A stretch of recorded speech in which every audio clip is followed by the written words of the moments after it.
What's up, guys? It's me again, Christian Rodriguez, and today I wanted to talk about um, where do you find like the right tribe, right? Where do you find the right men to the right men who share similar values to you, right? Because I've talked about like avoiding envy, avoiding negative people, avoiding the wrong types of people, but I also wanted to talk about where do you find these right people, right? Because they're definitely somewhere, right? And they're not just anywhere, right? Most places they're not going to be in most places, especially if you're ambitious.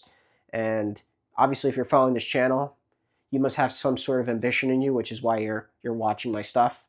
But yeah, where are these people, right? And that's a good question. And the thing is, I what I realized from it, right, based off of my experience, I would say the best way to surround yourself with the right people is usually there has to be a barrier of entry, right? And what do I mean by a barrier of entry? It could be financial. That's usually the case. It could be financially. It could be logistically. It could be maybe the type of venue it's in. Um, it could be maybe you have some sort of credentials, right? Like I'll give you an example. Like there's a specific jujitsu class at my old jujitsu gym that you had to be purple belt and up to attend that class. So it specifically made that class exclusive, right? So like it was like there's you have to be a certain rank to get to that to be able to attend those classes, right? So why do I bring that up? I bring that up because yeah, no, this you need to know exactly where you want to go exactly, right? And it's not it's not really the thing about the barrier is it weeds out the people who aren't committed, the people who aren't serious, the people who are just going to waste your time and aren't worth being around. It's going to weed those people out, which is why the barrier is there, right? And when you have I'll give you an example. Like when I was in I would say years back, right? I was a few years back. It was actually it was still recent, but it was like a few years back.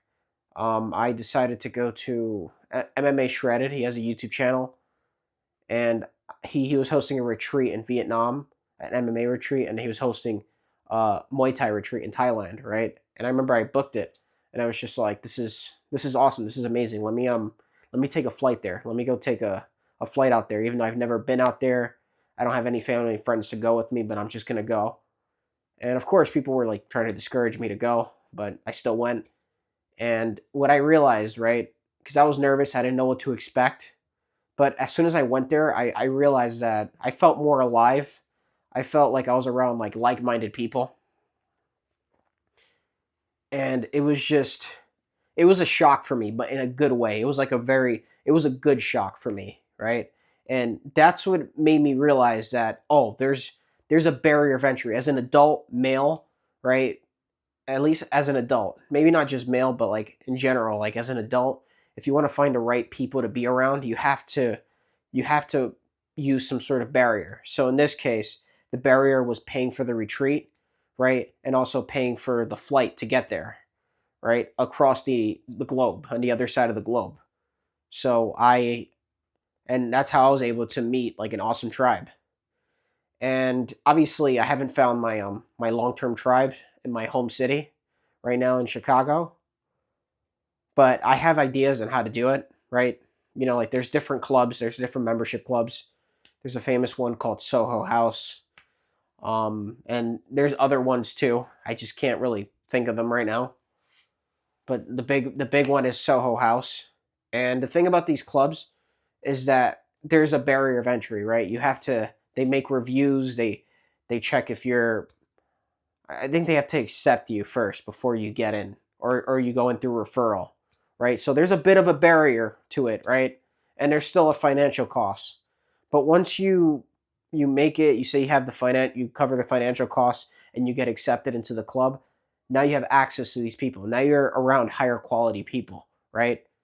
And so it's not just combat sports. Like obviously I use combat sports, but it could also be like something like Soho House, like more upscale, right? It could be anything oriented, right? It doesn't have to be it could be whatever niche, whatever you're interested in, right? that maybe the people in your town aren't interested in, or the people you grew up with aren't interested in, you could probably find a group that does something that you're interested in or something that you value, right?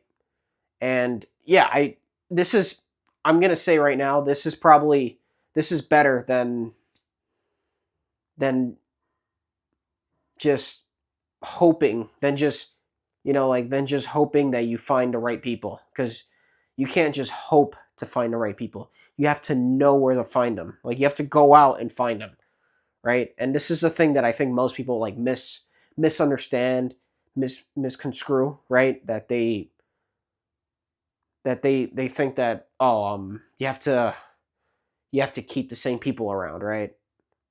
Or you can't make some sort of, you can't overcome, I'm sorry, I just lost my train of thought. But they'll say things like, oh, you can't, oh, I knew my friend since like fifth grade and we're going to stay friends.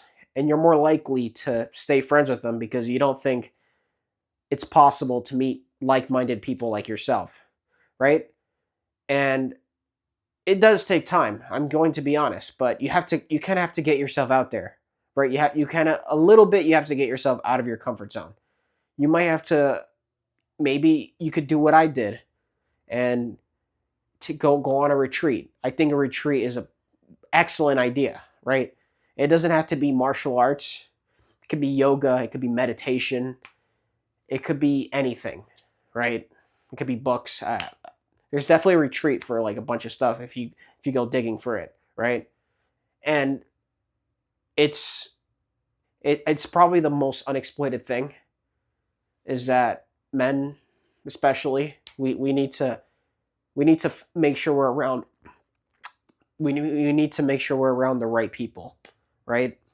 Because if you're not around the right people, think about it, birds of a feather flock together, right? I know you guys heard that term plenty of times, and that's there's a lot of truth behind that, right? So you want to make sure the birds that you're flocking with are people who share similar values to you, people who are ahead of you, right? Maybe they're even ahead of you, especially if they're ahead of you, right? Because then that forces you to up your game in a good way, right? Because the thing I noticed, right, from my retreats, when I went to the martial arts retreat, I wasn't that great.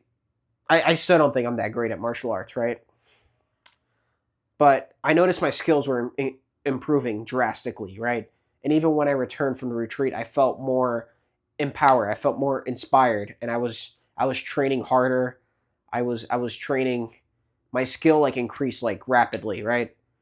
And I loved it so much that I ended up attending another one in Greece the following year, and I ended up seeing a lot of the same people. I also started meeting new people, and yeah, it was an amazing experience, and it really made me realize like that I had to get myself out of that comfort zone, right? If I never took that solo trip and I never paid for that retreat, I would have never realized, oh, there's better people out there, and I would have accepted sticking with the wrong people, right? I would have been okay with keeping envious, resentful friends, right? But that's all I have to share. I hope you guys found value in this video. I'm going to keep creating more content. Subscribe and take care.